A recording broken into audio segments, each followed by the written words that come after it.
Tout de suite, je vous propose de vivre une expérience visuelle à travers une exposition multidisciplinaire.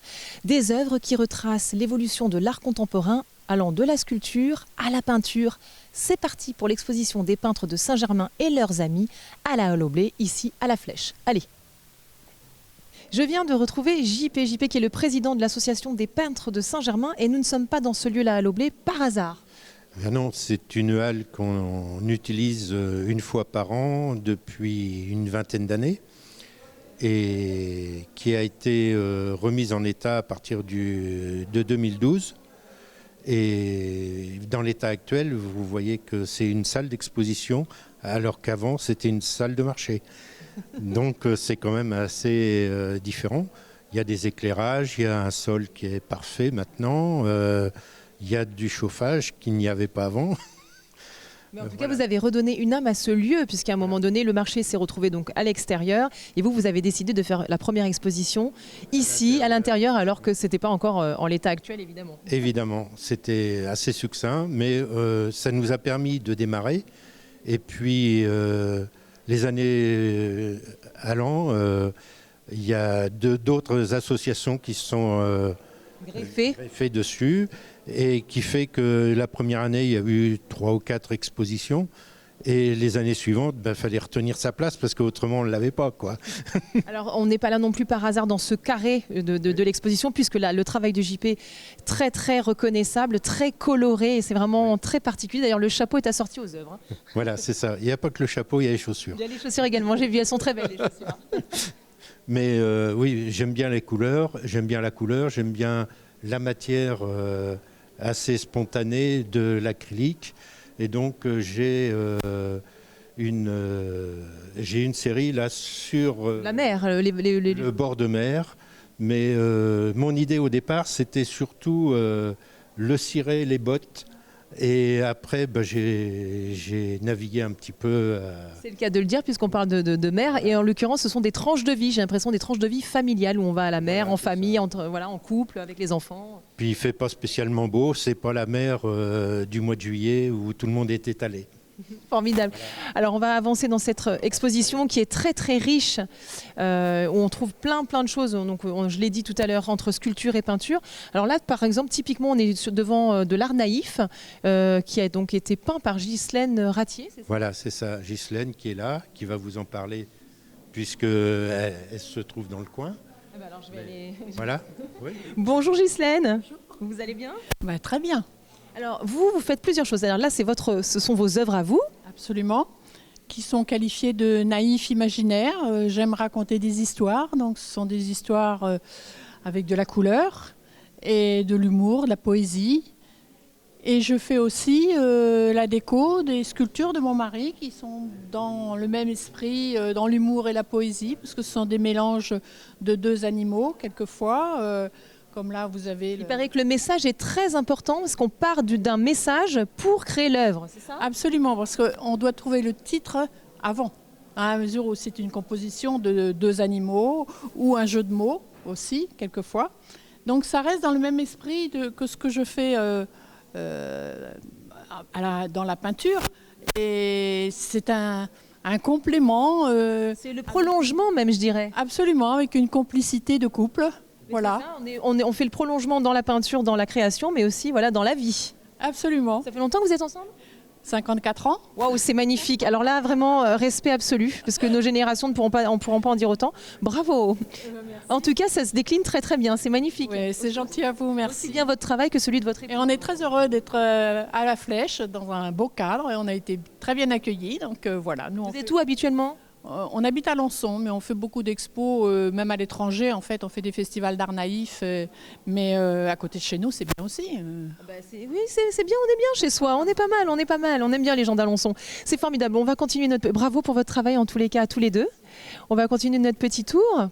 Je suis désolée, mesdames, je vais vous le voler un instant. Bonjour. Alors, il paraît qu'on est l'invité d'honneur. Oui, effectivement. Alors moi, je connais le nom de scène, le nom d'artiste, c'est Yoma, n'est-ce pas ? Tout à fait, oui. En fin de compte, c'est un anagramme avec mon nom de famille, Le Moal. Voilà, et d'où je suis originaire, eh bien c'était pas le cas. On était 3 à peindre et je me suis retrouvé à me tirer un petit peu le chapeau en faisant ça. On s'est départis. Alors vous exposez dans le monde entier, vous, pour le coup. Non, exposé non. Je fais partie de collections privées un petit peu partout, aux USA, Canada, je sais plus, là, sur le coup, je n'ai pas l'habitude de la télévision. Mais sinon, je fais mon possible pour faire connaître votre travail. Tout à fait, oui. Alors justement, là pour le coup, on est sur une inspiration. On est parti du travail de JP qui est très coloré et autour de la mer. Vous, c'est pas le même travail du tout, mais en tous les cas, la thématique est similaire. Oui. Alors là, vous êtes en présence de plusieurs types de vues. Certaines sont de Bretagne. D'autres, notamment les petits paysages de dunes, c'est du Nord-Pas-de-Calais. Et vous avez aussi quelques vues de l'île Dieu, notamment avec le radoub ici et la falaise, les pieds dans l'eau. Alors là, c'est quand même des grands formats. Comment travaillez-vous Le grand format, que ce soit du 1 mètre, du 1 mètre 20 ou du 1 mètre 50 comme vous avez ici, c'est une gestuelle qui est différente. Vous travaillez ça au spalter. Puis après, vous retravaillez un petit peu de graphisme, carré compté par exemple, pour retrouver certaines nuances qui vous intéressent. Vous précisez le dessin et après, ça se fait comme un jeu de construction, comme du Lego. Pour obtenir cette impression de relief et de... Tout à fait, oui. C'est une histoire de plans écrasés et de touches de couleurs qui, au fur et à mesure qu'elles sont placées, mises en place, vous donne un mouvement, une poésie ou une ambiance particulière de vent. Il ne manque plus que le son, l'image et puis les mouettes. Hein. Exactement, parce que là, quand on voit le rocher là-bas, on a l'impression qu'il est presque vrai, on a envie de le toucher.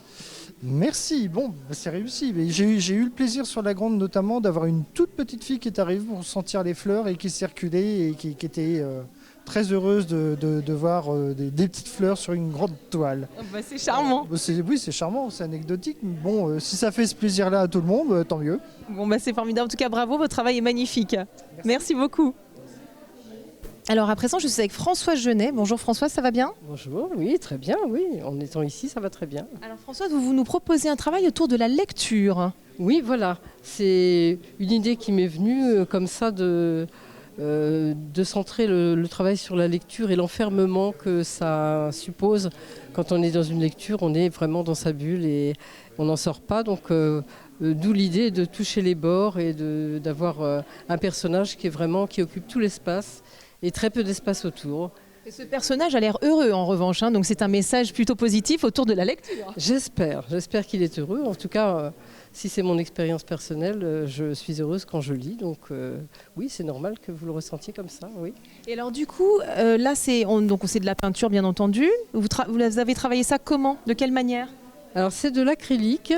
Ça vient de loin parce que j'avais fait déjà des choses qui supposaient deux couleurs et qui supposaient aussi de la peinture un peu sédimentée qui permettait d'avoir des effets un peu moirés comme ça. Donc je suis revenue là-dessus avec des cernes parce que j'ai travaillé ça aussi sur des paysages, sur d'autres choses. Donc en fait on voit ça comme ça mais c'est une évolution en même temps. Hein. C'est quelque chose qui vient après d'autres travaux et ça s'enchaîne en fait. Après je ne sais pas ce que je ferai mais... Bon, c'est comme ça qu'il faut le penser. Alors il y a une déclinaison, d'habitude on appelle ça un triptyque, là il y a 4 œuvres, donc je ne sais pas comment on appelle ça, mais en l'occurrence... Non, c'est un hasard, il pourrait y en avoir 5, 6 ou seulement 3. On va dire que c'est plutôt une série. Disons que pour l'instant je suis un peu là-dedans. Certainement j'en ferai d'autres dans le même genre, mais après je ferai autre chose. Bon, c'est pas des œuvres destinées à être présentées les unes à côté des autres. Très bien. Mais merci beaucoup Françoise et bravo pour votre travail. Merci pour vos questions. Donc, je vous l'ai dit, cette exposition, ce n'est pas seulement de la peinture mais également de la sculpture. Et alors là, j'ai été interpellée par des œuvres. Je pensais que c'était des bronzes. A priori, ça n'en est pas. Et même, c'est du travail fait main sans moule. C'est ça, bonjour Pinot. Bonjour.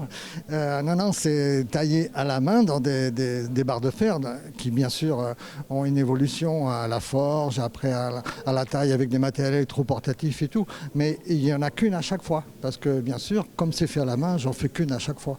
Mais c'est incroyable, c'est fantastique. Alors surtout, ce qui est très intéressant dans votre travail, c'est que vous retranscrivez le mouvement. On a l'impression que vos sculptures sont vivantes. Oui, c'est la recherche parce que sinon on n'arrive pas à créer une émotion. Pour créer une émotion, il faut qu'il y ait un signe, il faut qu'il y ait une interprétation de quelque chose. Ou par la danse, et la danse ça convient très bien pour faire ce genre de sculpture. Ou alors autre chose comme le chef d'orchestre. Mais le chef d'orchestre, là il est aux commandes. On imagine devant lui des musiciens, vous voyez. Mais alors ça, tout ça, c'est sorti tout droit de votre esprit ou vous avez des modèles? Non, là j'ai pas de modèle. Pour le chef d'orchestre, alors bien sûr, on ne peut pas sortir de l'esprit un chef d'orchestre, puisque c'est quelque chose d'existant, c'est pas quelque chose d'abstrait. Alors on regarde sur les photos internet, mais quand j'ai fait le chef d'orchestre, je n'avais pas l'image entière, mais c'est le geste, c'est la veste qui me plaisait, parce qu'il lève le bras et la veste, dans le mouvement, elle fait comme ça. Je dis tiens, c'est ça que je veux faire, parce que justement, il y a encore un mouvement. Et c'est ça qui m'intéresse. Je veux dire qu'il y a plein de choses d'autres qui m'intéressent. Mais ce qui m'interpelle, ce qui est très très difficile à faire lorsqu'on le sculpte, ce sont justement les mains, les pieds, etc. Là, c'est d'une minutie extrême. Comment vous arrivez à travailler ça? Comment vous faites? C'est un métier. La technique, c'est un métier. Et il y a, pour réussir quelque chose, il ne faut pas avoir peur de l'échec. Hein, et il y a forcément des échecs. Hein, et après, il y a une définition qu'il faut jamais baisser les bras. Si on baisse pas les bras, de toute façon, on va réussir. Donc, il vient un moment où, tiens, ça y est, j'ai trouvé, c'est bon. Mais bien sûr, c'est l'expérience qui fait la différence. Hein. Mais alors, pour faire une pièce comme le chef d'orchestre ou cette jeune femme devant moi, parce que vous disiez qu'il ne faut pas baisser les bras, ils ont tous les bras levés justement, vos sculptures. Oui, pour le mouvement, oui, bien sûr. Parce que sinon, combien de temps ça peut prendre une pièce comme celle-ci? Alors une pièce comme celle-ci, un petit peu moins, mais comme la danseuse, le chef d'orchestre, la violoniste, c'est 40 heures de travail. Hein. Ah oui, donc c'est... Ouais, je fais ça sur 40 heures de travail, c'est-à-dire que je mets ça sur un mois à peu près. Après, il y a les patines, il y a le vernis, etc. Et je fais les supports, je fais tout. Parce que quand je fais une sculpture, les supports comme les bois là-bas, c'est pas adapté pour moi. Parce que sinon, elles tomberaient, elles sont toutes fixées. Donc je fais parce que j'ai la couleur, et la couleur du support a son importance pour mettre en valeur l'œuvre. Ouais. Donc, et puis ça correspond à l'œuvre en fait. Hein. C'est magnifique, vous faites tout de A jusqu'à Z. Alors si on veut vous trouver, on vous trouve où? Alors j'habite à La Flèche, à la Trébouillardière, c'est dans le chemin des Barreaux, à La Flèche. Les gens qui prennent des cartes, ils me téléphonent pour venir. Et puis il y en a qui viennent me voir. Alors je reçois bien sûr de temps en temps, pas toujours, mais assez souvent quand même dans l'année, surtout les étrangers qui viennent me voir, parce qu'ils savent qu'ils ne repasseront pas. Tu vois, les Espagnols, les Belges, parce que c'est quand même touristique ici, avec Malicorne, et d'autres personnes comme ça qui me laissent des fois des souvenirs impérissable, hein, parce que c'est quelqu'un qui passe dans notre vie, ça laisse toujours une trace. Moi, je laisse une trace dans la vie de ces gens-là, mais eux, ils me laissent quelque chose et ça fait partie du bonheur de vivre. De l'histoire. Mais merci beaucoup, Pinault, et bravo pour ce travail magnifique. Moi qui vous remercie de votre sympathie, bien sûr, puis de le reportage. Merci. Merci beaucoup. Alors, on va se quitter, mais avant de se quitter, JP, on a peut-être des choses à nous annoncer. Eh bien oui, je vous donne rendez-vous l'année prochaine. Alors, ce sera fin avril jusqu'au début mai. Jusqu'au 5 mai, précisément. Oui, c'est ça. Et donc, j'espère que vous viendrez beaucoup, et puis, tous les spectateurs. Et puis, vous, j'espère vous revoir en début d'exposition, ça sera parfait. Voilà, donc ça durera 15 jours l'année prochaine, à partir de fin avril et jusqu'au 5 mai, pour cette exposition des peintres de Saint-Germain et leurs amis qui s'invitent donc à la Loblé chaque année à la même période. Bon, JP, je vous garde encore avec moi parce que c'est presque la fin de l'émission. Donc j'espère que vous avez passé un excellent moment avec nous. En tout cas, moi, j'ai passé un super moment avec vous. Je vous souhaite une très belle fin de semaine. Je vous embrasse très fort et je vous donne rendez-vous la semaine prochaine.